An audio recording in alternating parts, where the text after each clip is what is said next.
दो भोजनों के बीच कम से कम 5 से 6 घंटे का अंतर होना चाहिए। जीने का आदर्श तरीका तो ये होगा कि जीवन में नींद ही ना हो, पर अभी यह संभव नहीं है क्योंकि शरीर में अब भी कुछ जड़ता यानी इनर्शिया है। तो नींद कम से कम हो, बाकी समय शरीर आराम से रहे। गुनगुने पानी में थोड़ा सा शहद मिलाकर पिएं। ऐसा रोज करें और आप पाएंगे धीरे धीरे खून में आरबीसी बढ़ जाएंगे।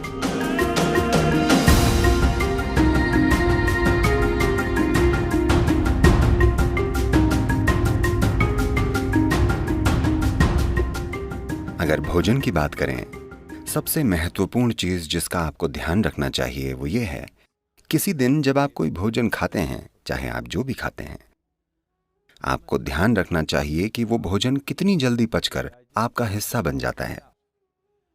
कोई भी भोजन अगर 3 घंटे से ज्यादा पेट में रहता है, यानी आपने खराब खाना खाया है।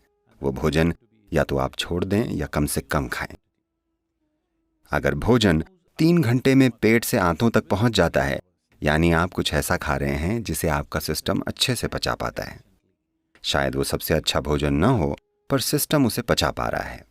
और दो भोजनों के बीच अगर आप 5 से 6 घंटों की दूरी बनाए रखते हैं और बीच में अगर कुछ भी ना खाया जाए, तो आप पाएंगे कि कोशिकाओं या सेल्स के स्तर पर सिस्टम में सफाई होगी। सेलुलर स्तर की यह सफाई स्वस्थ जीवन के लिए सबसे जरूरी और सबसे ज्यादा महत्वपूर्ण है। तो दो भोजनों के बीच कम से कम 5-6 घंटों का अंतर होना चाहिए। अगर आपकी उम्र 30 से ज्यादा है तो दिन में दो बार अच्छे से भोजन करना काफी होगा। एक सुबह का भोजन और एक शाम का। शाम के भोजन के बाद कम से कम 3 घंटे रुक कर सोना चाहिए और कुछ शारीरिक काम होना चाहिए।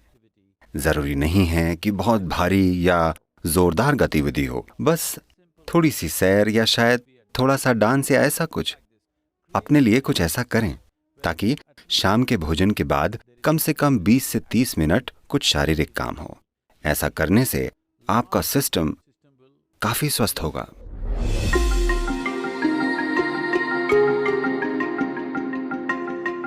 एनीमिया होना यानी खून ने अपना लोहा खो दिया है, यानी आपने अपनी ताकत खो दी है। ठीक है, शरीर की ताकत चली गई, आप थका हुआ महसूस करेंगे, बेवजह थकावट होगी।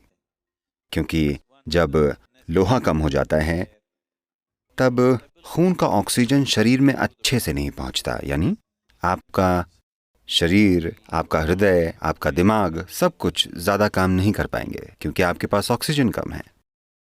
तो खून में ऑक्सीजन की मात्रा को बढ़ाना एक जरूरी चीज है, क्योंकि शरीर की सेहत, उसका खुद को आसानी से जीवंत करना, इसके लिए खून में ज्यादा ऑक्सीजन होनी चाहिए और ये क्षमता कम हो जाएगी।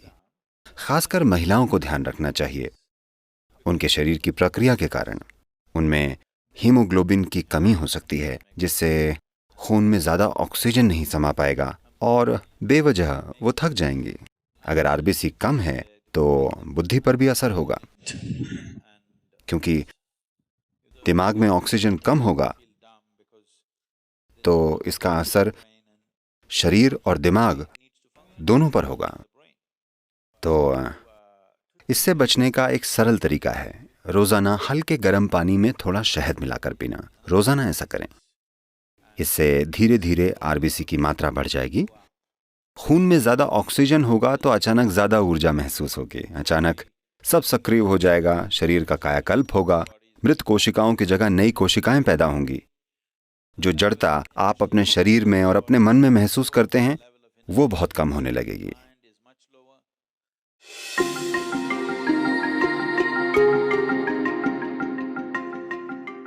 तो शहद हमारे सिस्टम पर अलग अलग असर डालता है। कच्चे शहद का एक तरह का असर होता है, ठंडे पानी में पीने से उसका असर अलग होता है, हल्के गर्म पानी में पीने से अलग ही असर होता है।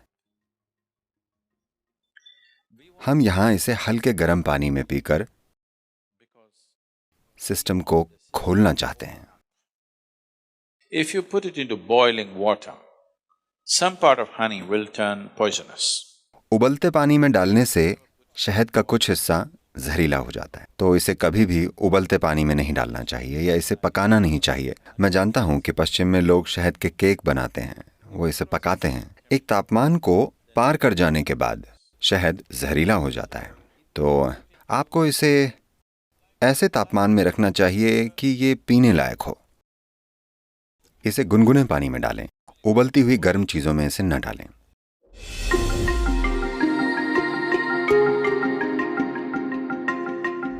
देखिए, नींद अपने आप में जीवन की जरूरत नहीं है। शरीर को नींद नहीं, आराम चाहिए। नींद आराम का बस एक रूप है। कई लोग ऐसा सोचने लगे हैं,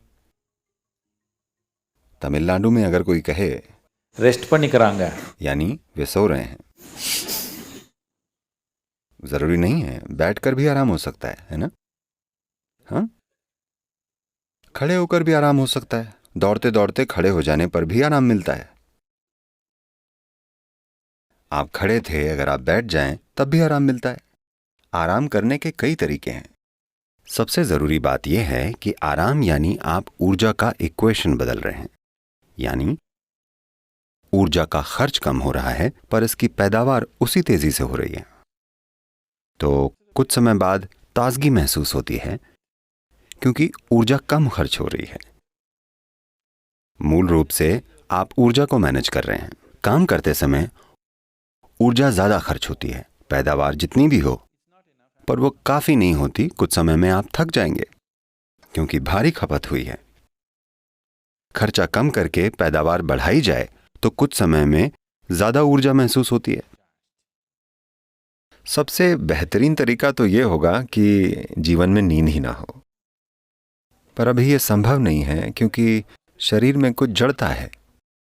तो कम से कम नींद ठीक है, बाकी समय शरीर को आराम है। अगर शरीर आराम से रहे तो नींद तब तक नहीं आती जब तक शरीर एक तरह से थक न जाए। तो शरीर कभी भी नींद नहीं मांगता, पर आराम जरूर मांगता है। अगर आपको यहां आराम से बैठना नहीं आता तो ये ऐसे आराम करेगा, इस प्रकार। अगर आप बिल्कुल आराम से बैठ पाएं तो ये बिना सोए घंटों बैठेगा, वरना शरीर को सिर्फ नींद में ही आराम मिलेगा। अभी यहां बैठे बैठे आप एक सरल काम कर सकते हैं कि आप यहां आकर बैठ जाएं। बस अपना ध्यान अपने सिर के ऊपर से अपने पैर की उंगलियों तक ले जाएं और देखें क्या सब कुछ ढीला और आराम से है, या आप ऐसे बैठे हैं। इसे जितना हो सके उतनी आराम की स्थिति में लाएं, जितना आपसे हो सके। आप हर चीज को लेकर सचेतन नहीं हैं, पर होशपूर्वक आप जितना सहज बना सकते हैं।